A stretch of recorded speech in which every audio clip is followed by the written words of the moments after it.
High বন্ধুরা, আসসালামু আলাইকুম। কেমন আছেন আপনারা সবাই? আশা করি ভালো আছেন, সুস্থ আছেন। প্রতিদিনের মতো আজকেও আবার হাজির হলাম আমার আরেকটি ডেইলি লাইফের ভিডিও নিয়ে। তো গত রাতে না গত রাতে খুবই বৃষ্টি ঝড় তুফান হয়েছে। মানে সারা রাত ঝড় তুফান বৃষ্টি হয়েছে। সকালবেলাও টিপটিপ করে বৃষ্টি পড়তেছে। ইমানি তো 6টার দিকে আর কি ওর উদ্ভাসে পরীক্ষা দেওয়ার জন্য চলে গেছে। তো সকালবেলা নাস্তা না অত সকালে ইমানি খেতে চায় না। একটা বিস্কিট যদিও হয় জোর করে খাওয়াতে হয়, খেতে চায় না অত সকালে। তো ও চলে গেল। তারপরে আমি আপনাদের মাঝে 8টা থেকে আমার ডেইলি লাইফের ভিডিও শেয়ার করতে চলে আসলাম।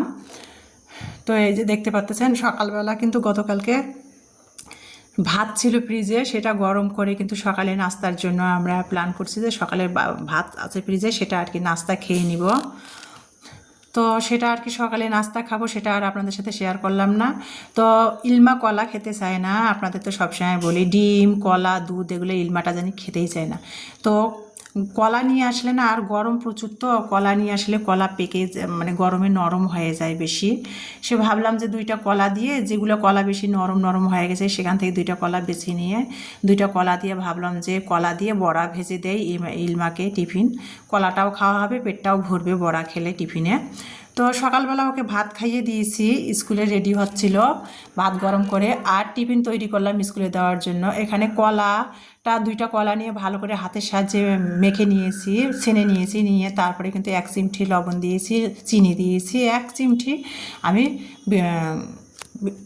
বেকিং পাউডার দিয়েছি, দিয়ে ভালো করে তারপর শুকনো চাউলের গুঁড়ো দিয়ে আটাটা ভালো করে হাতের সাহায্যে মেখে নিয়ে তারপর চুলার মধ্যে তেল গরম করে দিতে কলার বড়াটা বানিয়ে ইলমাকে টিফিন দিলাম। দিয়ে ইলমাকে এই যে নিচে নেমে এসে গেটের সামনে অটো পেয়ে গেলাম, ইলমাকে অটোতে উঠিয়ে দিলাম। ইলমা স্কুলে চলে গেল। আর সারা রাত বৃষ্টি হয়েছে, যে দেখেন কী রকম চারিদিকের অবস্থা।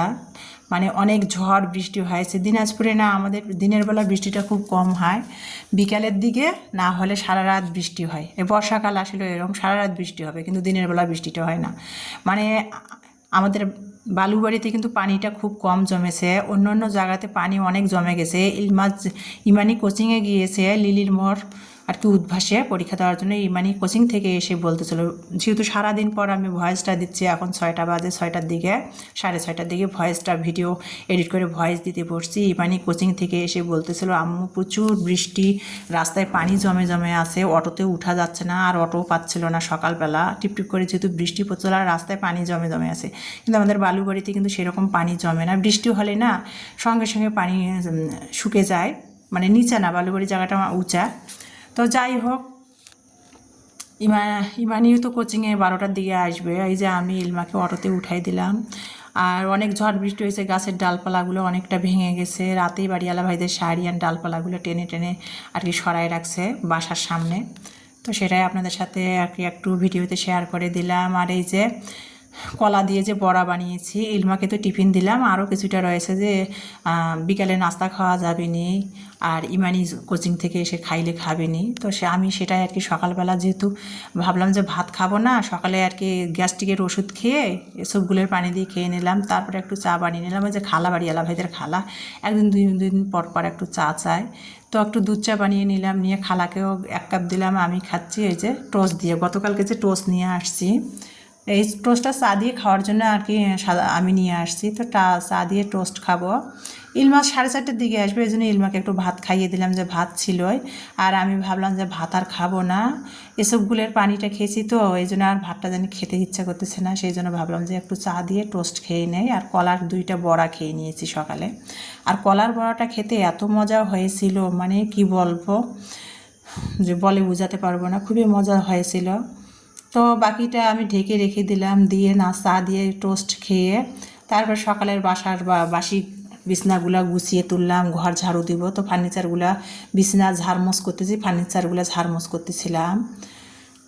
তো সেটাই আর কি আমার প্রিয় আপু ভাইয়াদের সাথে শেয়ার করতেছিলাম। আমার অতটা বাসার মধ্যে ফার্নিচার নাই, যতটুকুই আছে ততখানি যত্ন করে রাখার চেষ্টা করি। এই মানে রুমের আর কি বক্স খাটটা পরিষ্কার করে নিলাম। নিয়ে বিছানাটা তুলে গুছিয়ে নিলাম, আর ফার্নিচারগুলো আর কি মুছে নিচ্ছিলাম, আর এক হাতে ক্যামেরা ধরে ফার্নিচার মুছে আমার প্রিয় আপু ভাইদের সাথে শেয়ার করতেছি। আর এক হাতে কিন্তু ক্যামেরা ধরে আর এক হাত দিয়ে কাজ করা খুবই কষ্ট হয়। আমার যে আপুরা করেন তারাই কিন্তু বোঝেন। আর আমার কিন্তু ট্রাইপড আছে, অ্যাকশন ক্যামেরা আছে, ট্রাইপড আছে, সেলফি স্টিক আছে, আমি ওগুলো ব্যবহার করি না। কারণ মোবাইলে আমি কিন্তু সবসময় ভিডিও না, ক্যামেরাটা লম্বাই ধরে আর কি ভিডিওগুলো করি। আর ট্রাইপডে যদি ভিডিও করা হয় না, মোবাইলটাকে না দিগলা করে নিতে হবে ক্যামেরাটা, মানে দুই ধরনের হয়ে যাবে। এই জন্য আমি ট্রাইপডটা ব্যবহার করি না শুরু থেকে, যেহেতু আমি লম্বাই মোবাইলের ক্যামেরাটা ধরে ভিডিও করি। আর আমার অ্যাকশন ক্যামেরাও আছে, অ্যাকশন ক্যামেরা দিয়ে মোবাইলে এডিট, অ্যাকশন ক্যামেরায় ভিডিও করে, আবার কম্পিউটারে আর কি ভিডিও এডিট করার লাগে। কারণ কম্পিউটার ইলমার বাবা নিয়ে গেছে বরিশালে, ওর যেহেতু অফিসিয়াল কাজগুলো করতে হয়, ল্যাপটপ আছে, ও ল্যাপটপ নিয়ে গেছে। বলতেছে ইমানি আর কি ফাইনাল পরীক্ষা দিলে ল্যাপটপ একটা ইমানিকে 50,000 টাকা লাগুক বা 60,000 টাকা লাগুক, একটা ইমানিকে কিনে দিবে। তো দেখা যাক আল্লাহ ভাগ্যে কী লেখছে, বলা তো যায় না কার ভাগ্যে কী আছে, ভাগ্যে থাকলেও হবে। তো যাই হোক, আমি এই যেভাবে শুরু থেকে মোবাইলে আর কি লম্বা করে মোবাইলটা ধরে ভিডিও করি সেভাবে করি। তো এই জন্য আমার ট্রাইপড আছে, অ্যাকশন ক্যামেরা আছে, সেলফি স্টিক আছে, আমি কোনো কিছুই ব্যবহার করি না।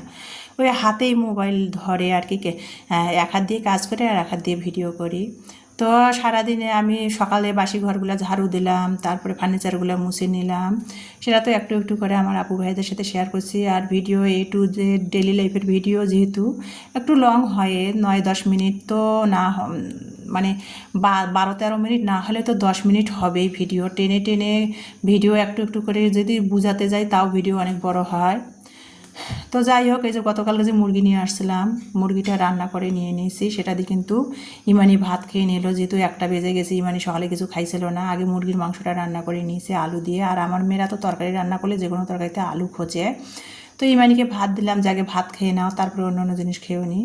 তারপরে ভাবলাম যে লতি নিয়ে আসছি, যে লতিটা শুকে যাবে, তো ভাবলাম যে লতিটা রান্না করি। তো লতি কাটবো, আর মোবাইলটা পাশে রান্নাঘরে নিয়েছে। আমার প্রিয় আপুদের পরিবারে যাচ্ছি, আর আমার আপুদের কমেন্টের রিপ্লাইগুলো দিচ্ছিলাম।